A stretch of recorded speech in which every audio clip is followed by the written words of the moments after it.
भारत में पहली बार आतंकी संगठन आईएस का हमला। मध्य प्रदेश के शाजापुर में ट्रेन में धमाका।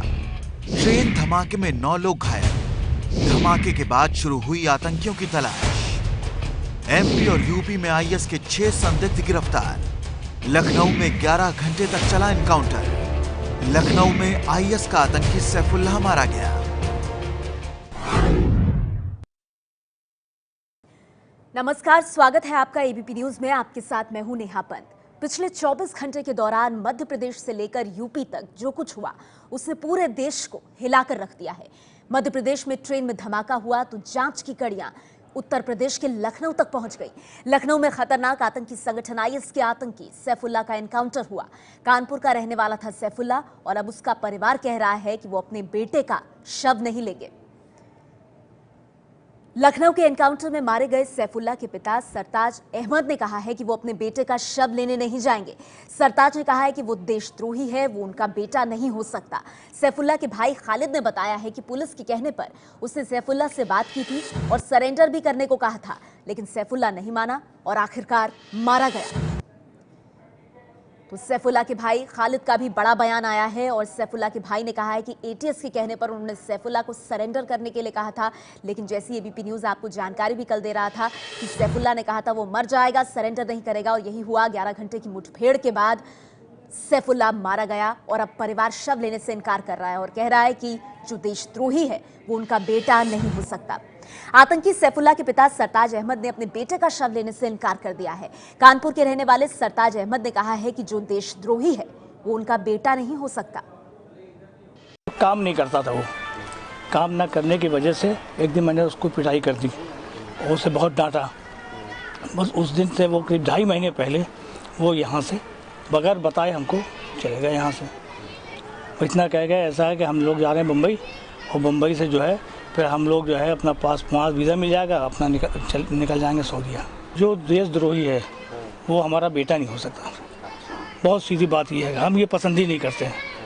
हम लोग हिंदुस्तान के लोग हैं, हम हिंदुस्तान में पैदा हुए, हमारे बाप दादा यहाँ पैदा हुए, और जो देशद्रोह का काम करेगा वो हमारा रिश्तेदार भी नहीं, बेटा भी नहीं, कोई भी हो। अच्छा, उसकी बॉडी क्या आएगी तो आप उसको क्या करेंगे? नहीं, हम बिल्कुल नहीं लेंगे, हम नहीं लेंगे। हम देशद्रोही की बॉडी रखेंगे नहीं अपने पास। तो आपने सैफुल्लाह के पिता सरताज को सुना, उन्होंने कहा जो देशद्रोही है वो उनका बेटा नहीं हो सकता। इस वक्त की बड़ी खबर आपको दे दें, ये एक बड़ा बयान है जो आतंकी सैफुल्लाह के पिता ने दिया है और एक तरह से आतंक को भी बड़ा जवाब देते हुए उन्होंने अपने ही बेटे का शव लेने से इनकार करते हुए कहा है कि उनकी शिक्षा ऐसी कभी नहीं रही। जो देश के खिलाफ काम कर रहा है, जो देशद्रोही है, वो उनका बेटा नहीं हो सकता। और ऐसे में ये कहते हुए अपने बेटे सैफुल्लाह का शव उन्होंने लेने से इनकार कर दिया। आपको बता दें, कल 11 घंटे के एनकाउंटर के बाद आज सुबह सैफुल्लाह का ठाकुरगंज के एक घर से शव मिला था। उधर आतंकी सैफुल्लाह के भाई खालिद के मुताबिक सैफुल्लाह पहले ऐसा नहीं था। खालिद ने एटीएस के कहने पर अपने भाई को सरेंडर के लिए कहा, लेकिन वो नहीं माना। तो खालिद और सैफुल्लाह के बीच क्या बातचीत हुई वो हम आपको बता दें। खालिद की तरफ से कहा गया हेलो, सैफुल्लाह ने कहा हेलो, हाँ भाईजान। भाई सरेंडर कर दो। नहीं, सरेंडर नहीं करूंगा, ये सैफुल्लाह ने कहा। क्योंकि इतना अच्छा लड़का, काम का पढ़ने लिखने वाला बच्चा, अचानक ये कि थोड़ा सा काम नहीं कर रहा। काम के लिए पापा बोला करते थे कि जाओ काम करो, कहीं अपने जॉब ढूंढो, ये करो। उनका यहाँ दिल ही नहीं लग रहा था। कहने लगे कि हम क्या कहते हैं सऊदीया जाएंगे। तो हम लोग कहाँ सऊदीया जाने के लिए हम लोगों ने कोई वो नहीं थी। तो आपने आतंकी सैफुल्लाह के भाई को सुना। सैफुल्लाह के भाई खालिद का ये कहना कि उन्होंने एटीएस के कहने पर अपने भाई सैफुल्लाह को सरेंडर करने को कहा था, लेकिन सैफुल्लाह नहीं माना और उसका अंजाम वही हुआ जो हर आतंकी का होता है, उसे मार गिराया गया। 2 तस्वीरें आपके सामने।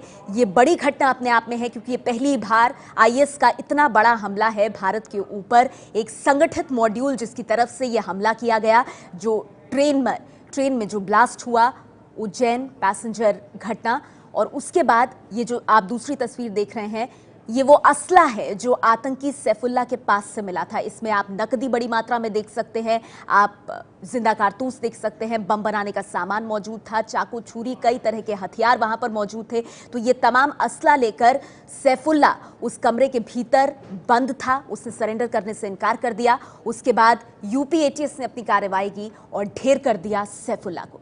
कानपुर के रिटायर्ड टीचर नसीम के दो बेटों फैसल और इमरान पर भी आतंकी होने का शक है। सैफुल्ला इन्हीं का चचेरा भाई था। फैसल और इमरान के पिता नसीम का कहना है कि उनके बेटे बेकसूर हैं। मुझे अफसोस है कि ना मेरे संस्कार ना मेरे बच्चों को उस तरीके के संस्कार मिले। ये किस तरीके से पकड़ा समझ थोड़ी नीचे करो यार। जबकि उस दिन हम मतलब कल थे थोड़ी सी नीचे तो अचानक जब वहाँ गए तो जब खबरें मालूम हुई तो हमको वहाँ लोगों ने रोक लिया कि अब सुबह जाइए। लिटरेचर वो हर तरीके का पढ़ते थे, हर तरीके का लिटरेचर पढ़ते थे, यहाँ तक कि हिंदू लिटरेचर भी पढ़ते थे, ईसाई लिटरेचर भी और मुस्लिम लिटरेचर भी पढ़ते थे। दानिश को क्या दानिश की कुछ ऐसी गतिविधियाँ थी? नहीं, उसकी भी गतिविधियाँ ऐसी नहीं थी, लेकिन हमने डांटा तो वो नाराज होकर यहाँ से चला गया। लानों में कल मारा गया वो आपका रिश्तेदार है?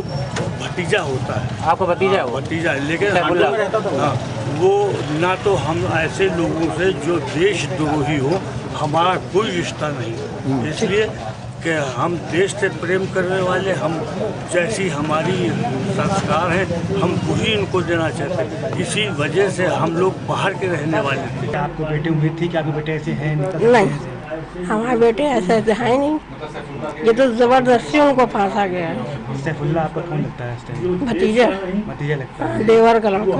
इनके पिता का नाम क्या है सैफुल्ला के? सरताज Ahmad.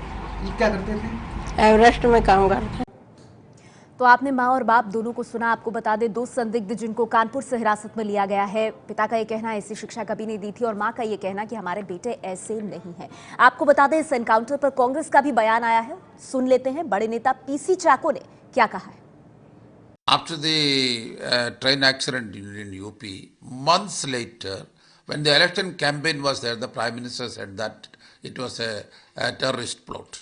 So, without any clear-cut evidence, these are things which cannot be stated in a statement by Chief Minister. Maybe they are doing it for political purpose.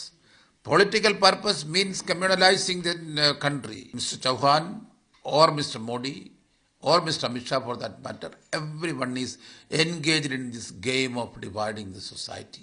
They, in the final phase of the UP election, they want a communal divide in this country. Nothing more than that. This is all for that. और Congress party के बड़े नेता PC चाको ने जो बयान दिया है उसको लेकर अब एक तरह से विवाद भी सामने आ रहा है, क्योंकि केंद्रीय मंत्री गिरिराज सिंह ने एनकाउंटर पर कांग्रेस के बयान पर ऐतराज जताया है। कल जो लखनऊ में एनकाउंटर हुआ है उसको लेकर कांग्रेस ने सवाल खड़े किए हैं। हमारे साथ हैं केंद्रीय मंत्री गिरिराज सिंह। कल जो एनकाउंटर हुआ लखनऊ में गिरिराज जी, उस पर कांग्रेस के प्रवक्ता पीसी चाको ने कहा है कि ये पॉलिटिकली मोटिवेटेड है, राजनीति से प्रेरित लगता है ये एनकाउंटर। क्या कहेंगे आप? मैं कांग्रेस के नेताओं से कहना चाहता हूं, आतंकवाद पर राजनीति न करें। अगर वो आतंकवादी नहीं था तो ये सबूत दे दें किस मंदिर का वो पुजारी था, कौन सा देशभक्त था, या कांग्रेस का कोई कार्यकर्ता था, बता दे।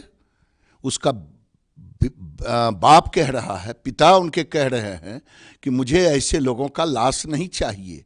हाँ, ये कह रहे हैं सबूत दे। ये वही लोग हैं जो सर्जिकल स्ट्राइक पर भी मांग रहे थे सबूत। ये वही लोग हैं जो जेएनयू जाकर के देश विरोधी नारे लगाने वालों का साथ देते हैं।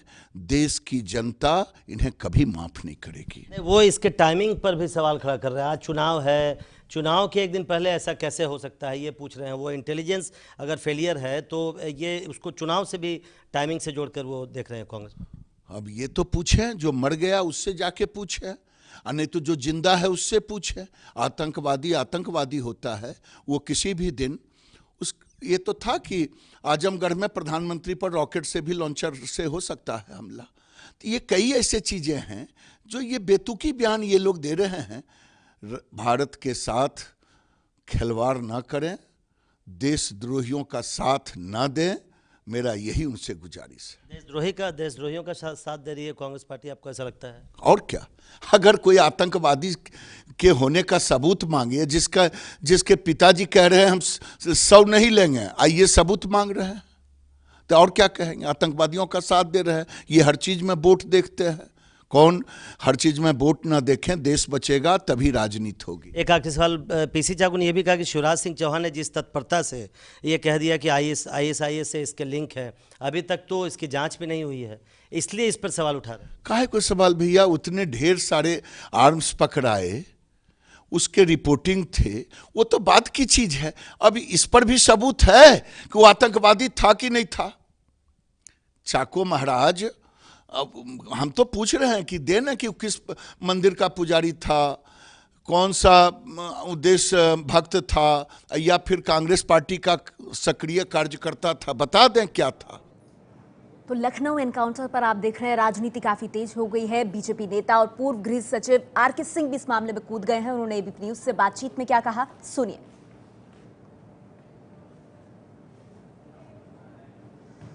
आतंकी संगठन आईएस का खतरा भारत में लगातार बना रहा है, लेकिन जिस तरीके से पहले ट्रेन में धमाके किए गए और उसके बाद इस बड़े मॉड्यूल का पर्दाफाश हुआ है और जिस तरीके से उसे लखनऊ में नेस्त नाबूद किया गया है, वो कितनी बड़ी सफलता है। बात करते हैं पूर्व गृह सचिव और बीजेपी सांसद आरके सिंह से। सर, जिस तरीके से आईएस के नेटवर्क को नेस्त नाबूद किया गया, कितनी बड़ी सफलता है एजेंसीज के लिए? बड़ी सफलता है, यह बड़ी सफलता है। 2-3 बातें हमको लगता है ध्यान देने योग्य है।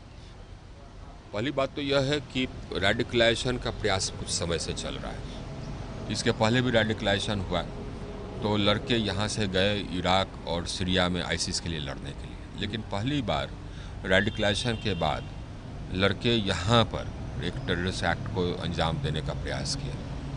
वह प्रयास बहुत सफल नहीं रहा, ये हम लोग खुशकिस्मत हैं, लेकिन हम लोग को इससे यह सबक लेने की ज़रूरत है कि वर्तमान जो लड़ाई है, आगे जो लड़ाई है टेररिज्म के खिलाफ, उसके लिए साइबर स्पेस में जो हमारी प्रेजेंस है और साइबर स्पेस के मुतल्लिक जो हमारा ऑर्गेनाइजेशन संगठन है, उसको स्ट्रेंथन करने की ज़रूरत है, क्योंकि अगले भविष्य की लड़ाई साइबर स्पेस में होनी है। जबकि वो लड़ाई ये होती थी कि आतंकवादी भेजे जाते थे और यहाँ पर टेरर अटैक करने के लिए, वो उससे लड़ना कुछ कंपैरेटिवली आसान था, इसलिए कि उसकी इंटेलिजेंस हमको मिल जाती थी, इन्फॉर्मेशन लोग देते थे, तो हम उन आतंकवादियों को पकड़ लेते थे। साइबर स्पेस में रेडिकलाइजेशन का प्रॉब्लम यह है कि एक साथ वह लाखों करोड़ों बच्चों को एक्सेस करता है।